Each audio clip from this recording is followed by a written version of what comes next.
As we have been going through the book of Matthew, we're in the last days of the life of Jesus. We'll talk about the cross today. We talked about the institution of the Lord's Supper last week. We have the cross this week. We have the resurrection next week. This is the time on the Jewish calendar. We know they go by the moons. At the crescent moon that we had earlier, that started the month of Nisan.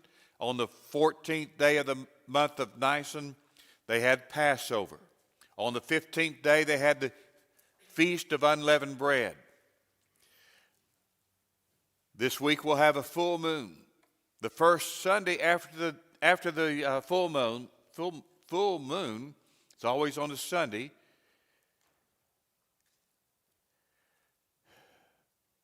We have the Feast of the First Fruits, and we'll talk about that next week. But it was always the first Sunday after the full moon. We'll have a full moon Wednesday of this week. When we talk about the cross, we've sung about the cross. I hope that you were thinking about the cross as you sing these songs and as they come together and thinking about what the cross means to me. And we'll talk about the cross and the things leading up to the cross and just focus as we thought about the cross, partaking of the Lord's Supper. At least that's what we need to be doing. Thinking about the cross when he said, "This is my body, this is my blood."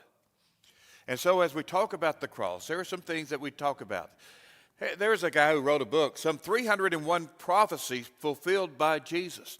And when we go through the book of Matthew, Matthew repeatedly goes over and over and over that it might be fulfilled, because Matthew is setting forth Jesus is the Messiah. Jesus is fulfilling these prophecies, 301 prophecies, and many fulfilled on the cross, to show that Jesus is the Christ, the Messiah, the anointed one. Those words all mean the same thing. And that he is the one chosen by God to be King of Kings, Lord of Lords. He will set up his kingdom, and he did. And we are a part of his kingdom right now. It's not a physical kingdom. It's a spiritual kingdom. The timeline, we had the Passover meal, the Lord's Supper instituted. That is after sundown. And so they partake of this meal. And after sundown, Jesus goes to the Garden of Gethsemane. If you remember the maps, the Garden of Gethsemane is outside of Jerusalem, about 2 miles. Jerusalem is on a hill. You go down into the valley, the Kidron Valley, and then you go up the next mountaintop and the Mount of Olives. There, the Garden of Gethsemane is right at the Mount of Olives. You go over the hill, you go to Bethany, where Lazarus and his sisters, that's where they lived. And so he had spent some time in Bethany. He spends a week in Jerusalem. And so they have the garden, and he's at the garden.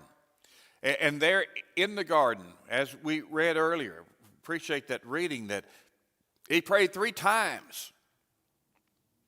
3 fervent prayers, just his sweat, so fervent, it was drops of blood. And we know medically that can happen and does happen.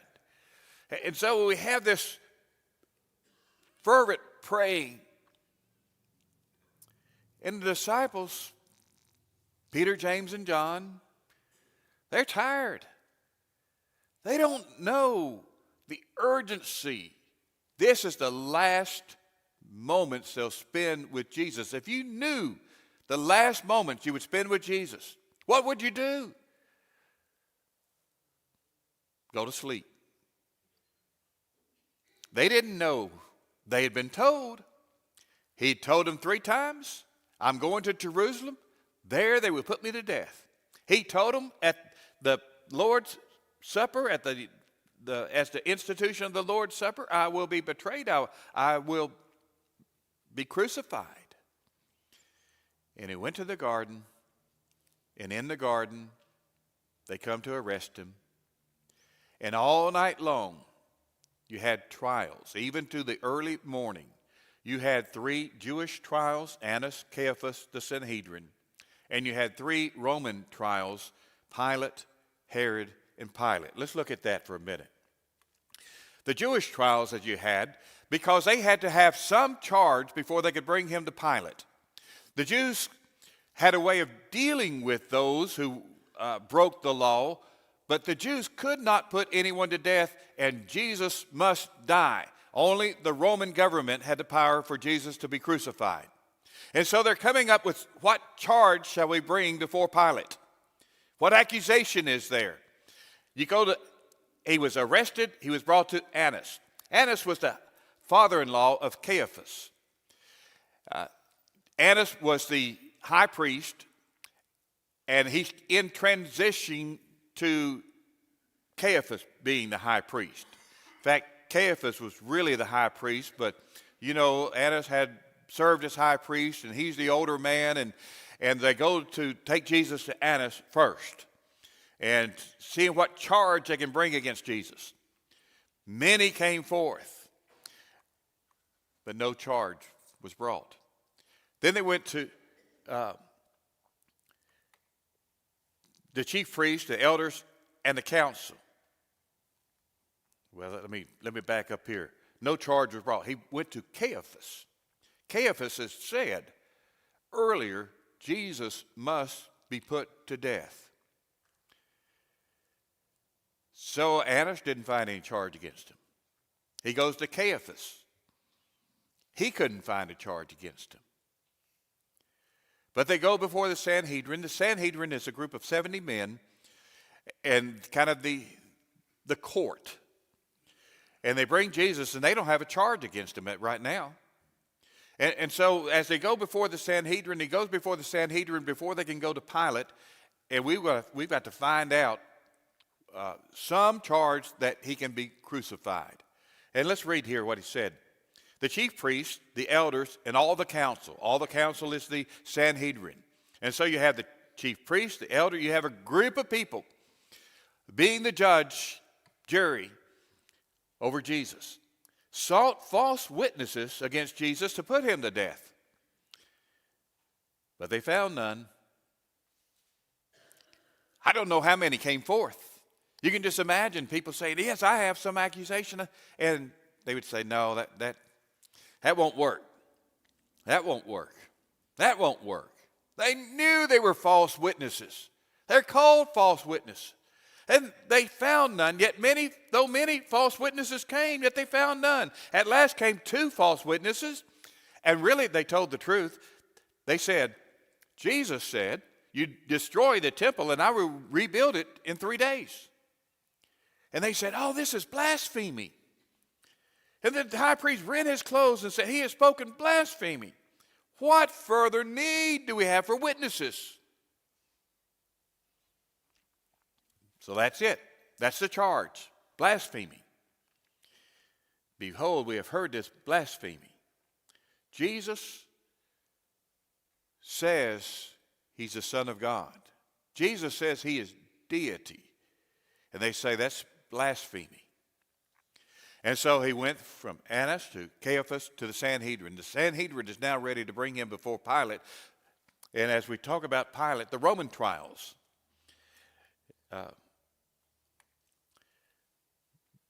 Pilate was the one governing the Roman government over Jerusalem, in Judea area. And so they come before Pilate. They're in Jerusalem. They bring him before Pilate early in the morning now. Probably woke Pilate up. I don't know what time he got up, but it's early in the morning, wee hours of the night. They'd had 3 trials already. At each trial, they ridiculed Jesus, slapped him and said, prophesy, who slapped you? And they just put him through. He had not been beaten at this time, does not have the crown of thorns, but ridiculed. They bring him before Pilate. And then Herod, and we'll get to that, why he went before Herod, and then back to Pilate. Now Pilate said, well, what accusation do you have against this man? And they didn't say he committed blasphemy. They just said if he were not a malefactor, or if he were not a criminal, if he didn't do something wrong, we wouldn't bring him to you. That was the accusation. Well, if he wasn't a criminal, we wouldn't waste your time. We got you up early in the morning to deal with this. And he says, what charge do you have? What, don't you know if he wasn't a criminal, we wouldn't have brought him? And Pilate said, well, take him and judge him according to your law. Why do you need me involved? And they said, it is not lawful for us to put any man to death. That's why we brought him to you. Pilate said to the chief priests and to the people, I don't find any fault. What do you mean you brought him here for me to put him to death, and he did nothing wrong? And they were more fierce. He stirred up the people. They're talking about Jesus. Jesus stirred up the people, teaching throughout all Jewry, all the Jewish area, beginning from Galilee to this place. When Pilate heard Galilee, he said, oh, I've got an out. Herod is here. Herod has jurisdiction in Galilee. Herod was in Jerusalem at the time, still early in the morning. And see, he says, listen, I'm going to get out of this. I'm going to send him to Herod. And that's why he sent him to Herod, because Herod had jurisdiction in Galilee. It is Jesus of Galilee that they're trying. And so let's send him to Herod. Then Herod questioned him with many words, but Jesus said nothing. We have all these accusations of people saying he deserves to die, and Herod heard about Jesus. He was ready to meet Jesus. He said he thought that maybe Jesus would perform some miracle for him. But he said nothing. We read fulfillment of that prophecy in Isaiah 53 when it says he would be silent against his accusers. The chief priest and scribe stood and vehemently accused him.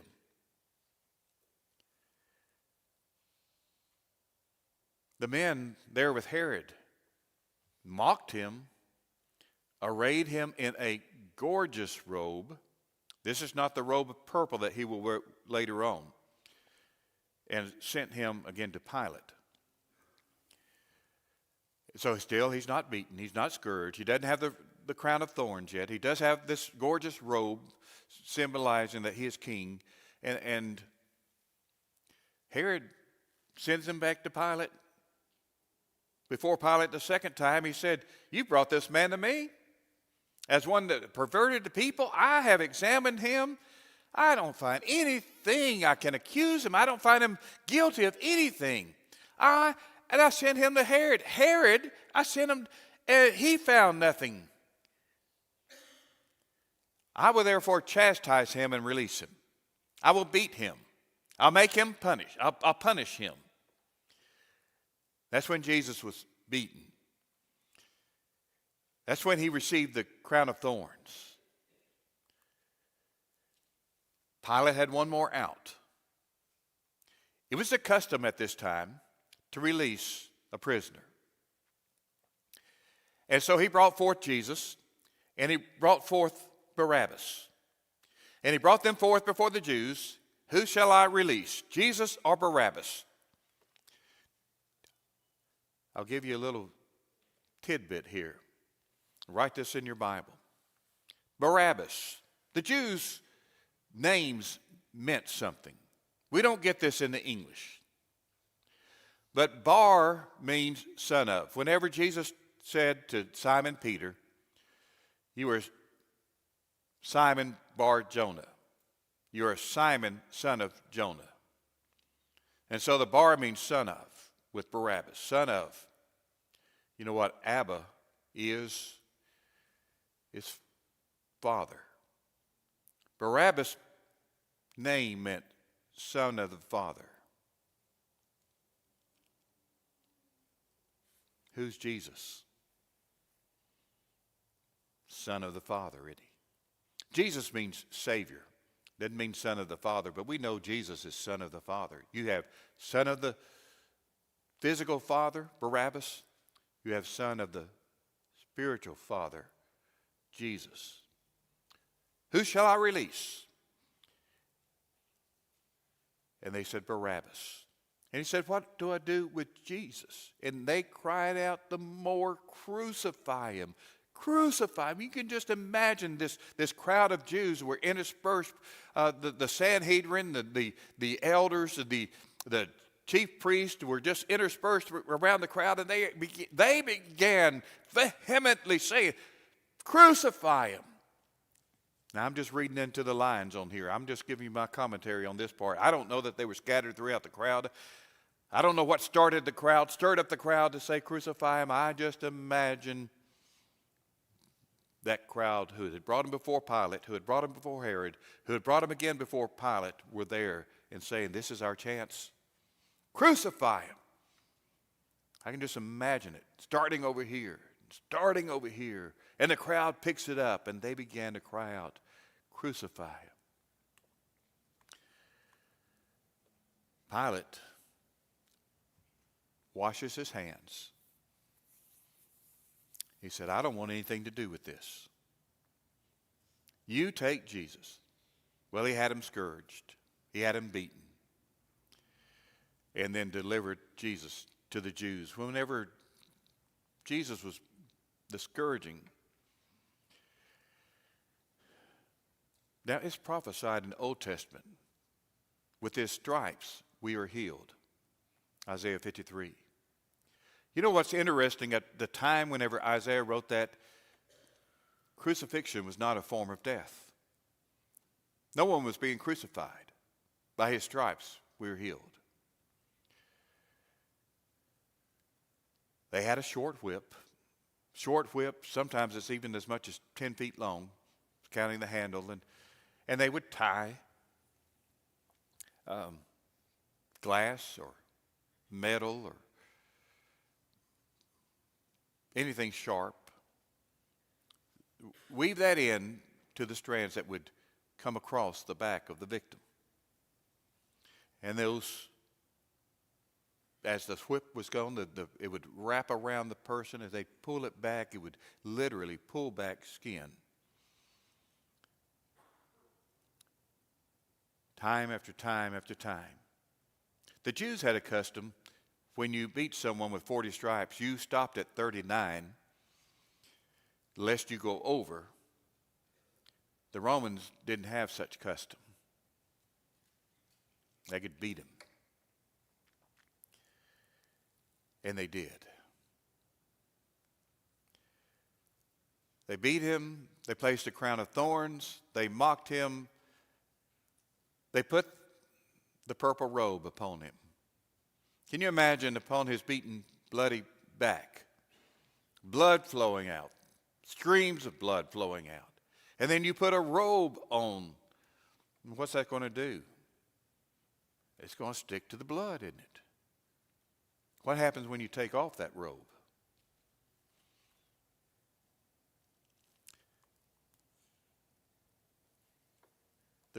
The Persian, now to crucify, had been around sometimes, originated with the Persians. The Roman government overthrew the Persians, and it was perfected by the Romans. They had it down. If you want someone to suffer for a long time, sometimes as much as 4 days of suffering, they would have the cross.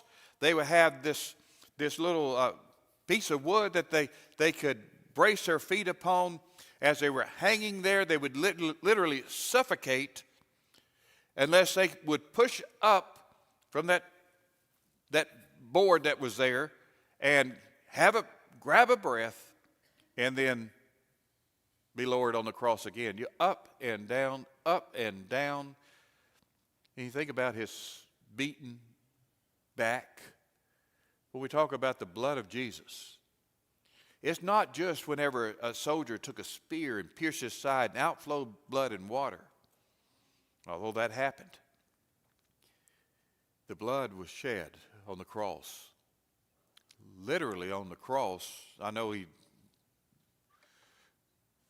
But don't you know the cross was blood-stained from his rising and falling with every breath as his back rubbed against the cross, up and down. Could last as many as 4 days.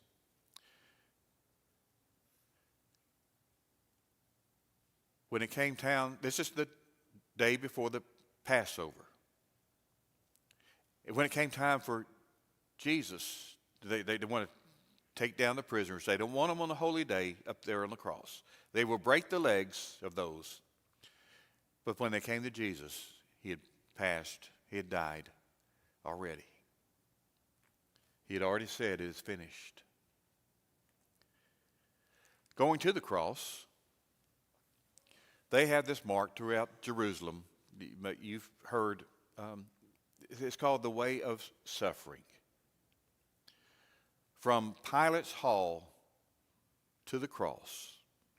And they have stations along the way of what happened along the way, according to some Bible and some tradition. But the Way of Suffering, 650 yards long. Jesus carried the cross. As I understood it, he didn't carry the cross as we think of the whole cross, but he carried the beam of the cross. About 75 pounds that beam would be. And we know that Simon of Cyrene was compelled to carry the cross. The tradition says Jesus stumbled and fell and they compelled Simon. The Bible doesn't say that, but it does say that they petitioned or instructed, commanded Simon to carry the cross.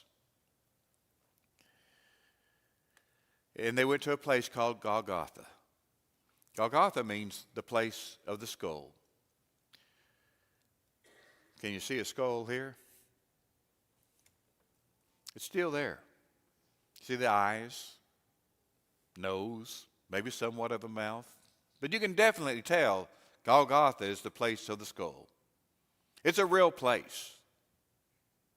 Jerusalem was a real place. Pilate was a real man we knew historically that lived. Jesus was a man that we know historically lived.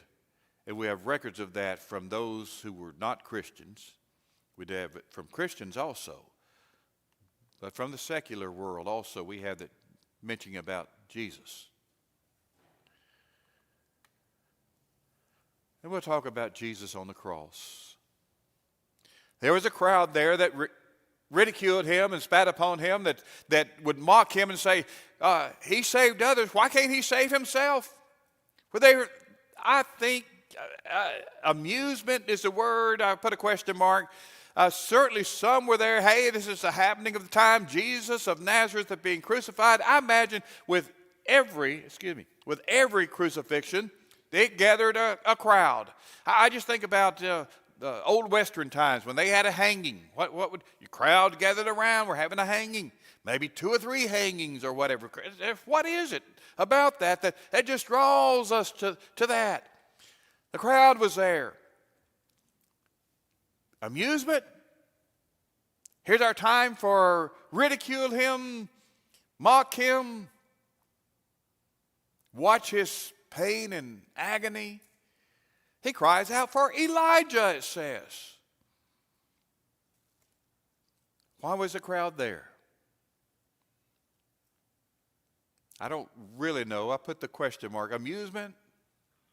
I can see that. Maybe it wasn't the only reason. But the crowd was there at the cross, so close to the cross and so far from Jesus. The soldiers, of course, had to be there out of duty. It was their responsibility to be at the cross. They were to crucify him. They took the nails and they laid him upon the cross, and they nailed his hands to the cross. And they set Jesus up on the cross. You see here the platform that those on the cross would push up to catch a breath. They would literally suffocate there upon the cross. The soldiers parted his garments and gambled for that. And that's also prophesied that it might be fulfilled. But they're there out of duty. You ever felt like you are near the cross just out of duty? Well, I have to. I have to think about I have to partake of the Lord's Supper and think about the blood. I have to. We have to live the Christian life. Come to church. Have to sing songs, and I have to. It's our duty. And I understand, yes, there is a sense. Living the Christian life is a duty. You don't have to. It's your choice. The soldiers had to be at the cross. In fact, they were ordered to be at the cross. What about the thieves? One on the right hand and one on the left, we know. It was just by chance that they were at the cross. It just happened to be that they committed crimes and they were to be crucified, and Jesus was one of those to be crucified with. It's just by chance that they were at the cross. One we know was against Jesus. One we know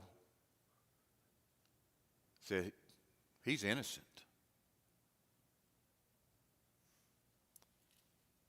And Jesus spoke the word, today you will be with me in paradise.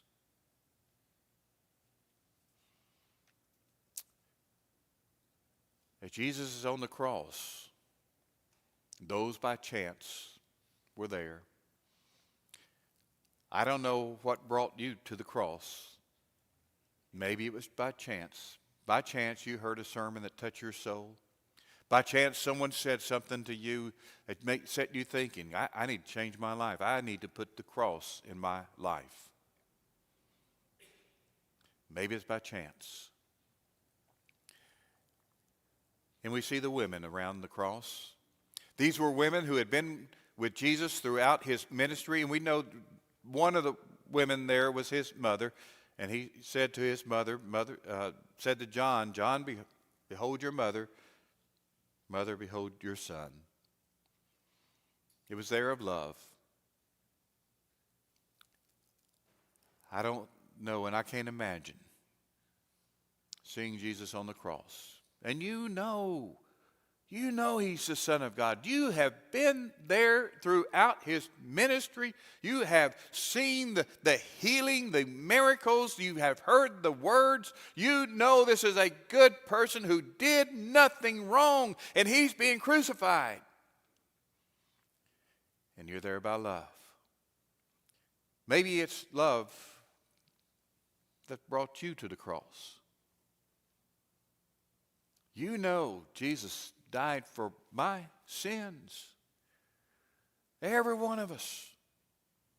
It's the only price he could pay.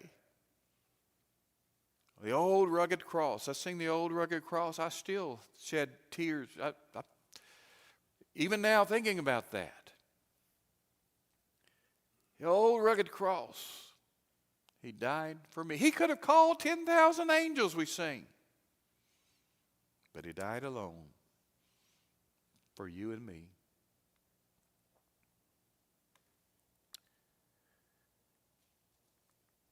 What does the cross mean to you? I want you to think about that. What does the cross mean to you?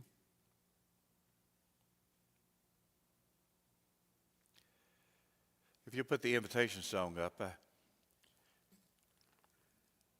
I had this story once told, and about a little boy who lived at home, and this was years ago, and he started kicking a can down the road, and he just got so enthralled with kicking the can down the road that he just kicked and kicking, and all of a sudden he wound up in a place he didn't know where he was. He didn't know where he was. He didn't know where home was. He was lost.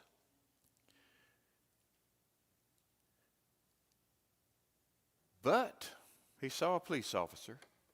And his mother had said, you know this is long ago because of, But he saw a police officer, and his mother said, if you ever need help, you go to see a police officer. Yes, they help then and they help now.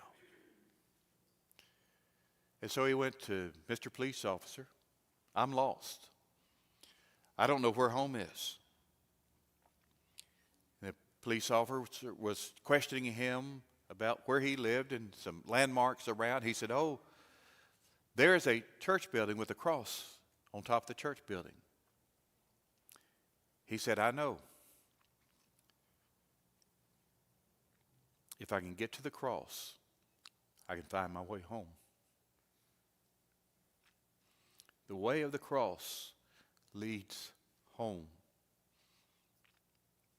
It's the only way to go home. Jesus died for us that we would live with him. As we think about the cross and think about this song, if there's anything that we can do to help you, encourage you, strengthen you, pray with you and pray for you, anything that we are here for each other, that we can all go to heaven hand in hand together. If there's anything that we can do, want to respond right now while we stand and while we sing.